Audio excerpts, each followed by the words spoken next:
Sir actually ಅದೇ ಎರಡನೇ ಸಲ ನಾನು ಮಾತಾಡ್ತಿರೋ ನಿಮ್ಮ ಹತ್ರ. ಅಲ್ಲ ಕೆಲವೊಂದ್ಸಲ ನನಗೂ ಕೆಲವೊಂದು ಏನಪ್ಪ ಅತಿರೇಕ ಅಂತಾನು ಅನ್ಸಿದೆ ನಾನು ಹಾನೆಸ್ಟ್ಲಿ ಸ್ಪೀಕಿಂಗ್, ಇಲ್ಲ ಅಂತಲ್ಲ. ಬಟ್ ಎಲ್ಲೋ ಒಂದ್ ಕಡೆ ಈಗ ನೀವು ಬೆಳೆದು ನಿಮ್ಮ ಒಂದು ಫಿನಾನ್ಷಿಯಲ್ ಕಂಡೀಷನ್ ಅನ್ನ ಸ್ಟೆಬಿಲೈಸ್ ಮಾಡ್ಕೊಂಡಿರೋ ರೀತಿ ಎಲ್ಲ ನೋಡುವಾಗ, ಅಂಡ್ ನೀವು ಹೇಳಿದಿರಾ ಇನ್ಫ್ಯಾಕ್ಟ್ ನಾನು 10ನೇ ಕ್ಲಾಸಲ್ಲಿ ಇದ್ದಾಗಲೇ ಲೈಕ್ ಒಂದಿನಕ್ಕೆ 10,000 ರೂಪಾಯಿ ದುಡಿತಾ ಇದ್ರಿ ಆ ಥರದಲ್ಲ ಅಂತ. ಮನೆಯಿಂದನೂ ಕೂಡ ನೀವೇನು ಮಾಡ್ತಾ ಇಲ್ಲ, ಏನೋ ಬೇಡದಿರೋದು ಮಾಡ್ತಿದ್ದೀನಿ ಅನ್ನೋ ಥರ ಒಂದು ರೀತಿ ನೀವು ಒಂಥರ ಚೆನ್ನಾಗಿ ಅಷ್ಟೇನು ಒಳ್ಳೆ ರೀತಿಯಲ್ಲಿ ಟ್ರೀಟ್ ಕೂಡ ಮಾಡಿರಲಿಲ್ಲ ಚಿಕ್ಕ ವಯಸ್ಸಲ್ಲಿ ತಂದೆ ತಾಯಿಗಳು ಆ ಥರದ್ದೆಲ್ಲ ಇದೆ. ಸೊ ಏನು ಫೈನಾನ್ಷಿಯಲ್ ಅಡ್ವೈಸ್ ಕೊಡೋದಕ್ಕೆ ಇಷ್ಟಪಡ್ತೀರಾ? ನಿಮ್ಮ ಒಳಗಡೆ ಒಂದು ಮಗು ಕೂಡ ಇದೆ ಅಂದರೆ ಆ ಮಗುಗೆ ಒಳ್ಳೆ ರೀತಿಯಲ್ಲಿ ಒಂದು ಪೇರೆಂಟಿಂಗ್ ಕೂಡ ಆಗಬೇಕಿತ್ತೇನೋ, ಇನ್ನೂ ಚೆನ್ನಾಗಿ ಅವಾಗ ಇನ್ನೂ ಬೆಟರ್ ಪರ್ಸನ್ ಆಗಿರ್ತಿದ್ರೇನೋ, ಅಂದರೆ ಇನ್ ಟರ್ಮ್ಸ್ ಆಫ್ ನಿಮ್ಮ ವರ್ತನೆ ಅಥವಾ ನಡ್ಕೊಳ್ಳೋ ರೀತಿ ಅದೆಲ್ಲ. ಬಟ್ ಏನು ಅಂದರೆ ಸತೀಶ್ ಅವ್ರು ಏನು ಎಕ್ಸಾಕ್ಟ್ಲಿ ಅಂದ್ರೆ ಏನು ಹೇಳಲ್ಲ. ಈಗ ಅಪ್ಪ ಅಮ್ಮನ ಪ್ರೀತಿ ನನಗೆ ಸಿಗ್ಲಿಲ್ಲ. ನಾನ್ ಬಂದು ನನ್ನ ಮಗನ್ ಹೆಂಗ್ ಸಾಕ್ಬೇಕು ಆ ರೀತಿ ಒಂದು ಅಪ್ಪ ಈ ತರ ವರ್ಡ್ ಅಲ್ಲೇ ಸಾಕಿರಬಾರ್ದು, ಆ ಲೆವೆಲ್ಗೆ ನನ್ನ ಮಗನ್ ಸಾಕ್ತಾ ಇದ್ದೀನಿ. ಹೈಕೋರ್ಟ್ ಅಲ್ಲಿ ಇನ್ನೊಂದು ಕೋರ್ಟ್ ಅಲ್ಲಿ ವರ್ಡ್ ಅಲ್ಲೇ ಅಪ್ಪ ಬೇಕಾ ಅಮ್ಮ ಬೇಕಾ ಅಂತ ಕೇಳಿದ್ರೆ ಅಮ್ಮನೇ ಅಂತಾನೆ 99.99% ಕೇಳದಂತೆ. ಇವನು ಅಪ್ಪ ಅಂತ ಓಡ್ ಬಂದ. ಅದಕ್ಕೆ ಲಾಸ್ಟ್ ಅಲ್ಲಿ ಜಡ್ಜ್ ಬಂದು ಅವ್ರ ಚೇಂಬರ್ಗೆ ಕರ್ಸ್ಕೊಂಡು ನಂದು ಅವ್ರದ್ದು ಫೋಟೋ ಹೊಡಿಸ್ಕೊಂಡು ಅವ್ರ ಚೇಂಬರಲ್ಲಿ ಹಾಕೊಂಡಿದ್ದಾರೆ. ಏನಕ್ಕಂದ್ರೆ ವರ್ಡ್ ಅಲ್ಲೇ ಫಸ್ಟ್ ಕೇಸ್ ಅಂತೆ ಅಪ್ಪ ಬೇಕು ಅಂತ ಅಂದಿರೋದು. ಆ ತರ ನಾನು ಸಾಕಿದ್ದೀನಿ ಮಗನ್ನ, ಅಷ್ಟು ಪ್ರೀತಿ ತೋರಿಸ್ತೀನಿ, ಅಟ್ಯಾಚ್ಮೆಂಟು. ಸರ್ ಇದು ಇನ್ನು ಫೈನಲಿ ಅದೇ ನಾನು ಹೇಳಕ್ ಹೊರಟಿದ್ದೇನಂತಂದ್ರೆ, ಒಂದು ಈಗ ನಿಮಗೆ ಆ್ಯಕ್ಚುಲಿ ಒಂದು ಪೇರೆಂಟಲ್ ಕೇರ್ ಒಳ್ಳೆ ರೀತಿಯಲ್ಲಿ ಸಿಕ್ಕಿರಲಿಲ್ಲ, ಬಟ್ ಅದನ್ನು ನೀವೆಲ್ಲೂ ತಲೆಗೆ ತೆಗೆದುಕೊಳ್ಳದೇನೆ ಮಗನನ್ನು ತುಂಬ ಚೆನ್ನಾಗಿ ಸಾಕ್ತಾ ಇದ್ದೀರಾ ಒಂದು, ಮತ್ತು ಫಿನಾನ್ಷಿಯಲಿ ಸ್ಟೆಬಿಲೈಸ್ ಆಗಿದ್ದೀರಾ ತುಂಬ ದೊಡ್ಡ ರೀತಿಯಲ್ಲೇ. ಸೊ ನೀವು ಯಂಗ್ಸ್ಟರ್ಸಿಗೆ ಒಂದು ಫಿನಾನ್ಷಿಯಲ್ ಅಡ್ವೈಸ್ ಕೊಡೋದಾದರೆ ಪ್ಲಸ್ ಎಮೋಷನಲ್ ಸ್ಟೆಬಿಲಿಟಿ ಬಗ್ಗೆ ಏನಾದರೂ ಒಂದು ಸಜೆಷನ್ ಕೊಡೋದಾದರೆ ಏನು ಹೇಳಕ್ಕೆ ಇಷ್ಟಪಡ್ತೀರಾ ಅಂತ? ಸರ್ ಇವಾಗ ಓದಿದ್ರೆ ಮಾತ್ರ ದುಡ್ಡು ಮಾಡ್ತಾರೆ, ಅವರು ಡಬಲ್ ಡಿಗ್ರಿ 3 ಡಿಗ್ರಿ ಮಾಡಿದ್ರೆ ದುಡ್ಡು ಮಾಡ್ತಾರೆ, ಅದೆಲ್ಲ ಸುಳ್ಳು. ಯಾಕಂದ್ರೆ ನಮ್ಮ ತಂದೆ ಬಂದು ನನ್ನ ಕ್ಲಾಸ್ಮೇಟ್ಸ್ ಎಲ್ಲ 80% 90% ತೆಗಿಯೋರ್ನ ಅವ್ರು ನೋಡ್ಬಿಟ್ಟು ಕಲ್ತ್ಕೋ ಅಂತ ಕ್ಯಾಕರ್ಸ್ ಉಗಿಯೋರು. ನಾನು 80% ತೆಗಿತಾ ಇದ್ದೆ 8ನೇ ಕ್ಲಾಸಲ್ಲಿ. ಅವ್ರು ಬೈತಾರೆ ಅಂದ್ಬಿಟ್ಟು 35%ಗೆ ಬಂದೆ, ಕೊನೆಗೆ ಫೇಲ್ ಆಗೋಕ್ಕೂ ಸ್ಟಾರ್ಟ್ ಆದೆ. ಡಿಗ್ರಿಲಂತೂ ಒಂದು 16-21 ಎಷ್ಟು ಸಬ್ಜೆಕ್ಟ್ ಇರುತ್ತೆ, ಅದರಲ್ಲಿ 2-3 ಬಿಟ್ಟು ಇನ್ನೆಲ್ಲ ಫೇಲ್, 3 ಇಯರ್ದು ಸೇರಿ ಆ ಥರ. ಆದರೆ ಇವತ್ತು ಅವ್ರು ಯಾರು ಪಾಸ್ ಆಗಿದ್ರು ಅವರೆಲ್ಲ ಬಂದು ಒಂದು ಹಾಲ್ ಬೂತ್ ಇಟ್ಕೊಂಡು ಹಾಲು ಹಾಕೋದು ಆ ಥರ ಚಿಕ್ಕ ಅಷ್ಟು ಡಿಗ್ರಿ ಮಾಡಿದ್ರು ಚಿಕ್ಕ ಕೆಲಸ ಮಾಡ್ತಾ ಇದ್ದಾರೆ.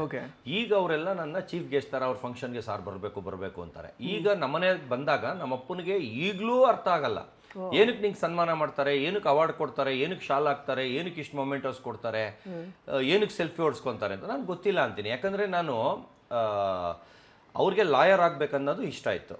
ನಾನು ಬಂದು ಅಪ್ಪ ಬಂದು ವೆಟರ್ನರಿ ಡಾಕ್ಟರ್ ಆಗಿದ್ರು ನಾನು ನಾಯಿ ಬಿಸ್ನೆಸ್ ಮಾಡೋದು ಅವ್ರಿಗೆ ಇಷ್ಟ ಇರಲಿಲ್ಲ. ಯಾಕಂದ್ರೆ ನಾಯಿ ಬಿಸ್ನೆಸ್ ಅನ್ನೋದು ಚೀಪು, ತುಂಬಾ ವರ್ಷು, ನೀನು ಮುನ್ಸಿಪಾಲ್ಟಿಲಿ ಕಸ ಗುಡ್ಸ ಕೆಲಸ ಮಾಡು, ಆದರೆ ಇದು ಮಾತ್ರ ಮಾಡಬೇಡ ಅಂತ ಅವ್ರು ಹೇಳೋರು. ಯಾವುದು ನಾಯಿ ಬಿಸ್ನೆಸ್ ಮಾಡಬೇಡ, ಚೀಪು, ಯಾರು ಹೆಣ್ಣು ಕೊಡಲ್ಲ, ಹಂಗೆ ಹಿಂಗೆ, ಇದು ಚೀಪ್ ಕೆಲಸ ಅಂತ ಬೈಯೋರು. ನಾನು ಅದರಲ್ಲೇನೆ ಆಗಿನ ಟೈಮಲ್ಲೇ ಮೂವಿಗೆ ಇಳಿಯೋಕ್ಕಿಂತ ಮುಂಚೆನೆ 3,000 ಪ್ರೈಸ್ ವಿನ್ ಮಾಡಿದ್ದೀನಿ, 300 ನಾಯಿ ಚಾಂಪಿಯನ್ ಮಾಡಿದ್ದೀನಿ. HR ಲಾರಿಲಿ ನಾಯಿಗಳು ಕರ್ಕೊಂಡು ಹೋಗ್ತಿದೆ. ನಾನು ಬರ್ತೀನಿ ಅಂದರೆ 5,000 ಜನ ಸೇರೋರು, ನಾನು ಬರಲ್ಲ ಅಂದರೆ 100 ಜನನೂ ಬರ್ತಿರ್ಲಿಲ್ಲ. ಅಂದರೆ ಆ ಥರ ಕ್ರೇಜ್ ಅವಾಲೇ ಸೃಷ್ಟಿ ಮಾಡ್ಕೊಂಡಿರೋ ಟೈಮಲ್ಲಿ ಮೂವಿ ಆಫರ್ ಬಂದು ಹಂಗೆ ಮೂವಿಗೆ ಹೋಗ್ತೀನಿ.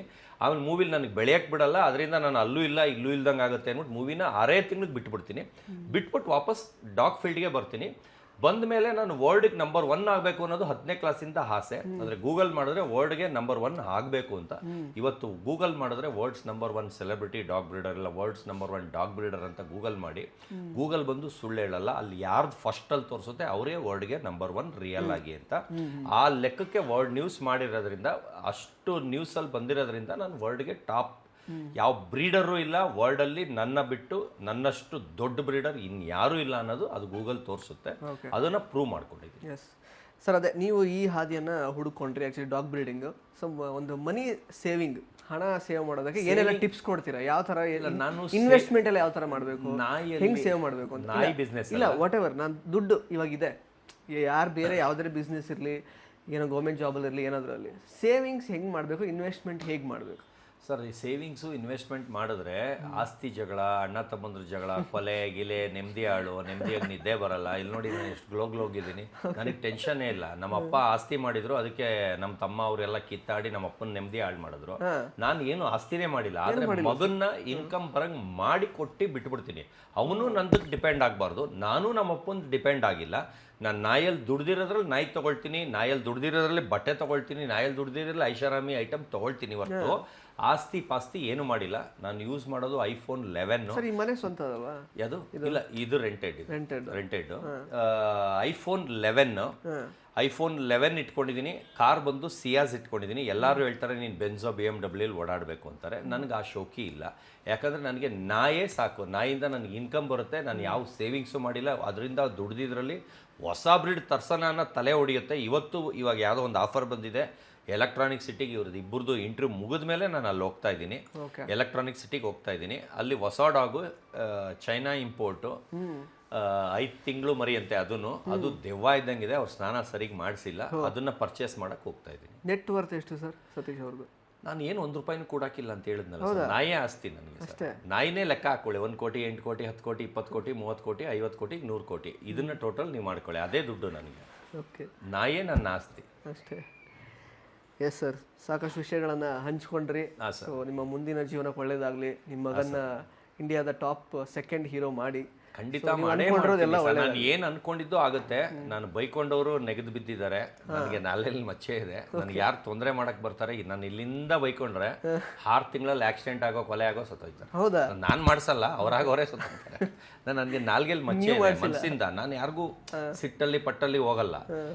ಬೈಕೊಳ್ತೀನಿ ಅಷ್ಟೇ. ಇಲ್ಲಿಂದ ಬೈಕೊಳ್ತೀನಿ. ಅದು ಯಾರಿಗೂ ಎಕ್ಸ್ಪ್ಲೇನು ಮಾಡಲ್ಲ. ನಾನು ಯಾರಿಗೆ ಏಮ್ ಇಟ್ಕೊಂಡು ಬೈಕೊಂತೀನಿ, ಅವ್ರು ಏನೋ ಆಗಿ ಸತ್ತೋಗ್ತಾರೆ. ಹಾರ್ಟ್ ಅಟ್ಯಾಕ್ ಆಗೋ, ರೋಡ್ ಆಕ್ಸಿಡೆಂಟ್ ಅಲ್ಲೋ ಏನೋ ಆಗಿ ಸತ್ತೋಗ್ತಾರೆ. ಸರಿ ಸರ್, ಒಳ್ಳೇದಾಗಲಿ. ಫೈನಲಿ ನಿಮ್ಮ ಫ್ಯಾನ್ಸಿಗೆ ಏನು ಹೇಳಕ್ಕೆ ಇಷ್ಟಪಡ್ತೀರಾ ಸರ್? ಇಲ್ಲ, ಇದರಿಂದ ಕೆಟ್ಟ ರೀತಿ ಅಂತ ಅಂದ್ಕೊಂಡು ನನ್ನ ತುಳಿಯಕ್ಕೆ ನೋಡ್ತಾ ಇದ್ದಾರೆ. ಆದರೆ ಎಷ್ಟು ಫ್ಯಾನ್ಸ್ ಆಗಿದ್ದಾರೆ ಅಂದರೆ ಸೀಸನ್ 1 ಇಂದ 12ವರೆಗೂ ನನ್ನಷ್ಟು ಫ್ಯಾನ್ಸ್ ಜಾಸ್ತಿ, ನನ್ನಷ್ಟು ಸುದ್ದಿಲಿ ಯಾರೂ ಇಲ್ಲ ಅನ್ನೋದನ್ನು ಚಾಲೆಂಜ್ ಮಾಡ್ತೀನಿ. ಈ ಸೀಸನ್ ವಿನ್ನರು ನನ್ನರಲ್ಲಿ 1% ಫೇಮಸ್ ಆಗಲ್ಲ. ಅವ್ರು ಆಚೆ ಬಂದಮೇಲೆ 30,000ಕ್ಕೆ ಒಂದು ಫಂಕ್ಷನ್ಗೆ ಹೋಗ್ತಾರೆ.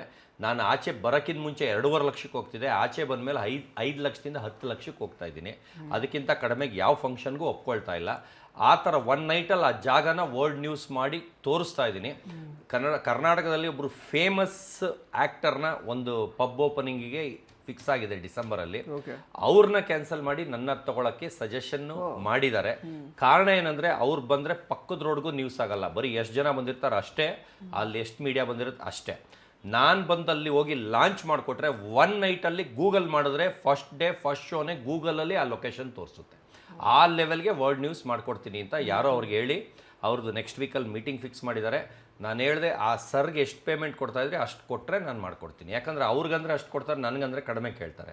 ನಾನು ಅವ್ರಿಗೆ ಎಷ್ಟು ಮಾತಾಡಿದ್ರೆ ಅದು ರಿಯಲ್ ಹೇಳಬೇಕು. ಆ ರೇಟ್ ಕೊಟ್ಟರೆ ನಾನು 1 ನೈಟಲ್ಲಿ ವರ್ಲ್ಡ್ ನ್ಯೂಸ್ ಮಾಡ್ಕೊಡ್ತೀನಿ. ಅದು ವಿತ್ ಡಾಗ್ ಕರ್ಕೊಬಂದು ಬೇರೆ ಥರ ಲಕ್ಸುರಿ, ಮಿಕ್ಕಿದ ಎಕ್ಸ್ಟ್ರಾ ಫಿಟ್ಟಿಂಗ್ದೆಲ್ಲ ನನ್ನ ಖರ್ಚು. ಅದು ನಾನು ಮಾಡ್ಕೊಳ್ತೀನಿ. ಆಮೇಲೆ ಎಂತೆಂಥ ಕ್ವಾಲಿಟಿಯವ್ರನ್ನ ಕರೆಸ್ತೀನಿ, ಎಂತೆಂಥ ಜನನ ಕರೆಸ್ತೀನಿ, ಅದು ನನಗೆ ಬಿಟ್ಟಿದ್ದು. ನನಗೆ ಇಷ್ಟು ಪ್ಯಾಕೇಜಲ್ಲಿ ಇಷ್ಟು ಅಮೌಂಟು ಅವ್ರಿಗೆ ಏನು ಮಾತಾಡಿದ್ರೆ ಅದು ಕೊಟ್ಬಿಡಿ, ಅದರಲ್ಲಿ ಇನ್ಕ್ಲೂಡ್ ಇದೆಲ್ಲ ಫ್ರೀ ಹೇಳ್ಕೊಬರ್ತೀನಿ ನನ್ನ ಜೊತೆ ಬಾಲ. ಆ ಥರ ಚಾಲೆಂಜ್ ಮಾಡ್ಕೊಂಡು ಮಾಡ್ತಾ ಇದ್ದೀನಿ. ಅದು ಡಿಸೆಂಬರಲ್ಲಿ ಇನ್ನೊಂದು ಫಂಕ್ಷನ್ ಮಾಡ್ತಾ ಇದ್ದೀನಿ. ಅದು ನಿಮಗೆ ಇವಾಗೆಲ್ಲ ಕ್ವಶನ್ ಮಾರ್ಕಲ್ಲಿ ಹೇಳಿರ್ತೀನಿ. ಅವತ್ತು ಹೇಳಿದ್ನಲ್ಲ ಅದು ಇದೆ ಅಂತ ಪ್ರೂವ್ ಮಾಡಿ ತೋರಿಸ್ತೀನಿ. Yes sir. ಸೊ ನಿಮ್ಮ ಯಶೋಗಾಥೆ ಹೀಗೆ ಮುಂದುವರಿಲಿ. ನಮ್ಮ ಮುಂದಿನ ಜೀವನಕ್ಕೆ ಒಳ್ಳೇದಾಗಲಿ. All the best sir. Thank you sir. Thank you. So ಸ್ನೇಹಿತರೆ, ಇದಾಗಿತ್ತು ಸತೀಶ್ ಕಡಬೋಮ್ಸ್ ಅವರ ಮಾತುಗಳು. ಸೊ ಈ ಥರದ ಕಂಟೆಂಟ್ಗಳಿಗಾಗಿ, ಈ ಥರದ ವಿಷಯಗಳಿಗಾಗಿ, ಸಂದರ್ಶನಗಳಿಗಾಗಿ ವಿಶ್ವವಾಣಿ TV ಸ್ಪೆಷಲ್ನ ನೋಡ್ತಾ ಇರಿ. ಲೈಕ್ ಮಾಡಿ, ಶೇರ್ ಮಾಡಿ, ಹಾಗೆಯೇ ನಮ್ಮ ಚಾನಲ್ಗೆ ಸಬ್ಸ್ಕ್ರೈಬ್ ಮಾಡಿ. ಧನ್ಯವಾದಗಳು. ಇಂಟ್ರೆಸ್ಟಿಂಗ್ ಮತ್ತು ಇನ್ಫಾರ್ಮೇಟಿವ್ ವಿಡಿಯೋಗಳನ್ನು ಮಿಸ್ ಮಾಡ್ಕೋಬೇಡಿ. ಈಗಲೇ ಸಬ್ಸ್ಕ್ರೈಬ್ ಮಾಡಿ.